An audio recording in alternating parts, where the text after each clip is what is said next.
வணக்கம், நான் ராஜி. பிசி எக்ஸாமுக்கு தேவையான விஷயங்கள் நம்ம பார்த்துட்டு இருக்கோம். இன்னைக்கு ஜியோகிராஃபியில் சோலார் சிஸ்டம், கான்டினென்ட்ஸ் அண்ட் ஓஷன்ஸ்ல நம்ம பார்க்க வேண்டிய முக்கியமான விஷயங்களை பார்த்துடலாம். ஜியோகிராஃபி சோலார் சிஸ்டம் அப்படின்னு ஆரம்பிக்கும் போது ஒரு சில டேர்ம்ஸை நம்ம கிராஸ் பண்ணுவோம். பிக் பேங், அதாவது இந்த பெருவெடிப்பு நடந்ததுக்கு அப்புறம் தான் இப்போ இருக்கக்கூடிய சூரியன் மற்ற கோள்கள் எல்லாமே உருவாச்சு அப்படின்ற மாதிரி நம்ம பார்த்துருப்போம். அதனால உருவானது தான் யூனிவர்ஸ், பேரண்டம், அதுக்கப்புறம் காஸ்மாஸ், அண்டம் அப்படிங்கிறது. அடுத்தது கேலக்சி அப்படின்னு ஒரு விஷயம் பார்ப்போம். அதாவது விண்மீன் திரள் மண்டலம் அப்படின்னு சொல்லுவாங்க. ஸோ நம்மளுடைய புவி அல்லது எர்த் இருக்கிறது பார்த்தீங்க அப்படின்னா மில்கி வே கேலக்சி, பால்வெளி விண்மீன் திரள் மண்டலம் அப்படின்னு சொல்லுவோம். ஸோ அப்போ பூமிக்கு ரொம்ப அருகாமையாக இருக்கக்கூடிய கேலக்சிஸ் எது அப்படின்னு பார்த்தோம்னா ஆண்ட்ரோமேடா, மெகலானிக் கிளவுட்ஸ் அப்படின்னு சொல்லுவாங்க. அடுத்தது சூரியன் அப்படிங்கிற ஒரு விஷயம் பார்ப்போம். ஸோ சூரியன் அப்படிங்கிறது நமக்கு தெரியும், நம்மளுடைய சோலார் சிஸ்டம், அதாவது சூரிய குடும்பத்தில் நடுவில் இருக்கக்கூடியது இதுதான். இதை சுற்றி தான் மற்ற கோள்கள் எல்லாமே, அதாவது பிளானட்ஸ் எல்லாமே சுற்றி வரும் அப்படின்னு. அப்போ இந்த சூரியனில் அதிகமாக இருக்கிறது என்ன அப்படின்னு பார்த்தோம்னா ஹைட்ரஜன் அண்ட் ஹீலியம், இது ரெண்டுமே அதிகமாக இருக்கக்கூடிய ஒரு விஷயங்க. கோள்கள் அப்படின்னு பார்க்கும்போது வீனஸ் மற்றும் யுரேனஸ், அதாவது வெள்ளி, யுரேனஸ், இது ரெண்டு மட்டும் தான் கிழக்கு மேற்கா ரொட்டேட் ஆகக்கூடியது, அதாவது ஈஸ்ட் வெஸ்டா ரொட்டேட் ஆகக்கூடியது. மற்ற எல்லா பிளானட்ஸும் பார்த்தீங்க அப்படின்னா வெஸ்ட் டு ஈஸ்ட் ரொட்டேட் ஆகுங்க. ஸோ இந்த வீனஸை தான் எர்த்தோடைய ட்வின் அப்படின்னு சொல்லுவோம். அதாவது வெள்ளி, புவி, இது ரெண்டையும் சேர்த்து ரெட்டை கோள்கள் அப்படின்னு சொல்லுவாங்க. இந்த வீனஸ், வெள்ளியை தான் வெப்பமான கோள், ஹாட்டஸ்ட் பிளானட் அப்படின்னு நம்ம சொல்றோம். இது காலையிலையும், அதாவது விடிகாலையிலையும் சாயங்காலத்திலையும் வெறும் கண்களால நம்மளால பார்க்க முடியும். அப்படிங்கறதுனால இதை விடிவெள்ளி, அந்தி வெள்ளி, morning star and evening star அப்படின்னு சொல்லுவாங்க. அடுத்தது எர்த்தை பொறுத்த வரைக்கும் இதுதான் உயிர்கோளம், லிவிங் பிளானட் அப்படின்னு நம்ம சொல்றோம். தென் மாஸ், செவ்வாய் கிரகத்தை அயன் ஆக்சைட்ஸ் அதிகமா இருக்கிறதுனால இது அந்த ஒரு சிகப்பு நிறம் நமக்கு தெரியும். ஸோ இதை ரெட் பிளானட் அல்லது செந்நிற கோள் அப்படின்னு சொல்லுவாங்க. தென் ஜூபிட்டர், வியாழன் தான் இருக்கிறதுலே ரொம்ப பெரிய சைஸான பிளானட், அதாவது பெருங்கோள். சூரியன்ல இருக்க மாதிரியே இங்கேயும் ஹைட்ரஜன், ஹீலியம் அதிகமா காணப்படுங்க. அடுத்தது சனி, சாட்டன்ல பாத்தீங்க அப்படின்னா வளையங்கள் கொண்ட கோள் அப்படின்னு சொல்லுவாங்க. ஸோ இந்த ரிங்டு பிளானட் அப்படின்னு இதை தான் நம்ம சொல்றோம். யுரேனஸ் தான் பாத்தீங்க அப்படின்னா வெரி ஃபர்ஸ்ட் டைம் டெலஸ்கோப் மூலமா, அதாவது தொலைநோக்கி மூலமா கண்டுபிடிக்கப்பட்ட முதல் கோள் இதுதான். இதை உருளும் கோள் அல்லது த சோமசால்டிங் பிளானட் அப்படின்னு சொல்லுவாங்க. இதை கண்டுபிடிச்சது யாரு அப்படின்னு பாத்தீங்கன்னா 1781 வில்லியம் ஹெர்ஷல் அப்படிங்கிறவர் கண்டுபிடிச்சிருப்பாரு. ஃபைனலா நெப்டியூனை குளிர்ந்த கோள் அல்லது த கோல்டஸ்ட் பிளானட் அப்படின்னு சொல்லுவாங்கங்க.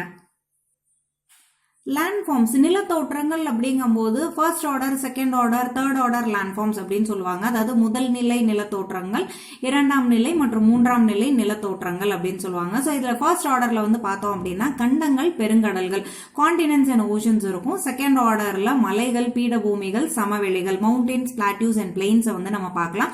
தேர்ட் ஆர்டர்ல எதை சொல்லுவாங்க அப்படின்னு பார்த்தீங்கன்னா வேலிஸ், பீச்சஸ் அண்ட் சாண்ட்யூன்ஸ், அதாவது பள்ளத்தாக்குகள், கடற்கரைகள், மணல் குன்றுகளை சொல்லுவாங்க. அப்போ கான்டினென்ட்ஸ், கண்டங்கள் அப்படிங்கும்போது நமக்கு தெரியும் ஆசியா, ஆப்பிரிக்கா, வட அமெரிக்கா, தென் அமெரிக்கா, அண்டார்டிகா, ஐரோப்பா மற்றும் ஆஸ்திரேலியா அப்படின்னு சொல்லுவாங்க. ஸோ இது சைஸ் வாரியா இங்க நம்ம எழுதியிருக்கோம், அதாவது பெருசுல இருந்து சின்னது வரைக்கும். ஓஷன்ஸ், பெருங்கடல்கள் அப்படின்னு எடுக்கும்போது பசிபிக் பெருங்கடல் தான் இருக்கிறதுலே ரொம்ப பெருசு. அடுத்தது அட்லாண்டிக் பெருங்கடல், இந்திய பெருங்கடல், தென் பெருங்கடல், கடைசியா சின்னது பார்த்தோம் அப்படின்னா ஆர்டிக் பெருங்கடல். எக்ஸாம் பாயிண்ட் ஆஃப் வியூல இந்த Pacific, Atlantic and Indian ocean இதை தான் அதிகமா பார்ப்பாங்க. அண்ட் முக்கியமா இந்தியன் ஓஷனை பார்த்தீங்க. ஸோ இதுல இருக்கக்கூடிய முக்கியமான விஷயங்களை நம்ம பார்த்துடலாம். பசிபிக் ஓஷன் தான் இருக்கிறதுலே பெருசு அண்ட் ரொம்ப ஆழமானதும் இதுதான். இதோடைய ஷேப் பார்த்தோம் அப்படின்னா ட்ரையாங்குலர் ஷேப், அதாவது முக்கோண வடிவத்தில் இருக்கும். இதுல இருக்கக்கூடிய ரொம்ப ஆழமான அகழி அப்படிங்கிறது மரியானா அகழி, மரியானா ட்ரெஞ்ச். ஸோ இதோடைய டெப்த் பார்த்தோம் அப்படின்னா 10,994 மீட்டர் இருக்கும்.